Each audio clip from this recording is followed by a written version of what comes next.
Hi, I'm Bob Schrupp, physical therapist. Brad Heineck, physical therapist. Together we are the most famous physical therapists on the internet. Well, in our opinion, of course, Bob. It's always our opinion, Brad, and we're always right. Today we're going to talk about top 3 signs your vertigo is benign paroxysmal positional vertigo, or BPPV. That's a mouthful either I'm not way. even sure if I'm even saying it right, to be honest with you, Brad. It probably is wrong. But this is the most common source of vertigo. Vertigo is when you put your head in a certain position and you start getting spinning. Right. And by far the most common cause of that is BPPV. So we're going to show you some signs and some tests that you can do to see if it is that. Sure. So now obviously this isn't something you're going to diagnose yourself, but you know, at least it gives you some weapons when you go see your doctor to talk about what, you know, I think this might be BPPV. Right, and everything's not a big surprise. You kind of have an idea what may be coming at Right. you.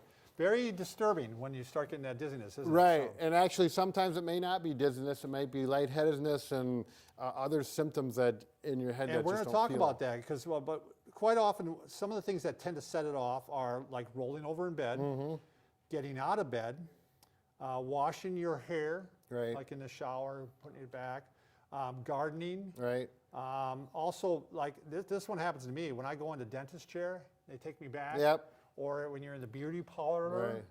right. So Yeah, not getting your hair cut gets it, but the position changes basically it. now if it's BPPV, generally what happens is you're going to first get the vertigo, which usually comes on, you know, when you go in a certain position, when you put your head in a certain position, it may take up to 40 seconds to start.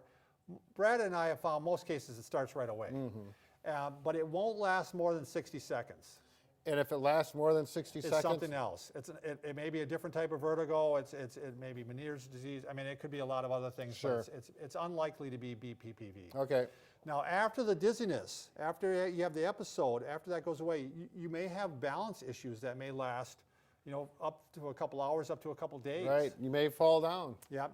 You might have a lightheadedness. People talk about floating. I had a couple of people on the internet that talked to me about this. Headache? So, I don't know about a headache, Okay. because somebody asked me about that, and I didn't see that as a sign. I haven't. Right. So nausea, obviously, too. All right, so that would be step or sign number 1, if you have all those things or you have a lot of those things. Right. The next sign is we're actually going to do a couple tests here. This is called the Dix Hellpike. I think you got to be a little bit further back, Brad. Okay. You start off in what we call a long sitting position here, just like he is. And we're going to test both sides. Now, the first side we're going to test is the right, so you go 45 degrees to the right. 45 degrees this is 90 all the way over, so halfway in between. Okay, does that make sense, Brad? Yes, it does. All right, halfway in between, and now I'm going to have you come back quickly, Brad. Ready? Come back quickly. And I have his head now in 20 degrees of extension, so he's just tilted back a little bit, 20 to 30. Eyes are open, and if this right away brings on dizziness, and after about 60 seconds, you know, it stops, or that's a pretty good sign that you probably had some involvement on the right side. Okay? And when he says right side, they're talking about within the ear. We really don't need to Yeah, get we into didn't really detail. talk about what causes this. You know, there's little particles that are floating around in your canals inside your inner ear. There's 3 canals. This is testing 2 of those canals. Testing 1 canal on the right side, 1 canal on the left side. So either way, you really don't need to know that, but that's what we're doing. We're testing all the canals. Same thing, now we're going to go to the left, 45 degrees. Come on back, Brad. Same thing, 20 degrees. His eyes, you know, if he has BPP, he's going to feel the spinning.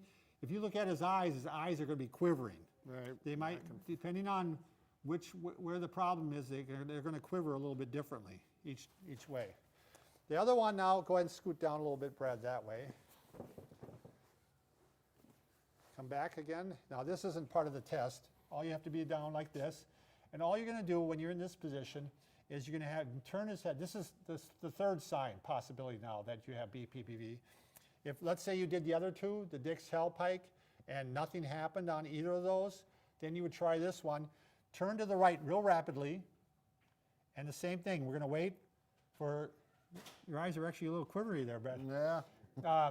You're going to wait for at least 60 seconds and see if anything happens. Slowly go back to the middle, and then you go to the left real rapidly. And again, look for signs. Now, if you find, why don't you sit up, Brad? Let's say you did the Dix-Hallpike and it brings on symptoms when you go to the right, then you're going to want to do the Epley maneuver to the right. If you find symptoms going to the left, you're going to want to do the Epley maneuver to the left. Sure. I'll put those down below in our description, Brad, Right. which, those videos. Right. If you do the horizontal one, or the one where you do the roll, then you'd want to do the horizontal roll, which I also have a link. I can Right. put a link down below. Right. This part here, Yeah, it's probably getting too much for you. it's probably you would have the therapist Yeah, diagnose this therapist part. or the doctor. Right. I mean, it's a good sign you have BPPV, and that you need to get. And luckily, it's very easily treatable. Right. And a lot of times it can go away within a session or two.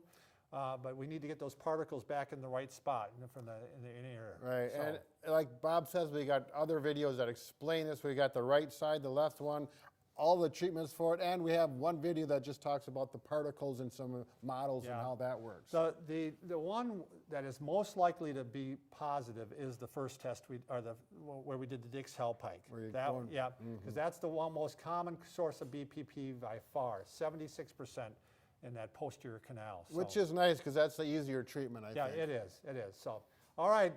Have any questions? Put them down below, and just remember, Brad and I are not just pretty. We're pretty ugly. No, we're pretty handy. or Pretty helpful. handy, yeah, that's right. All right, We can thanks a help you lot. out. Subscribe.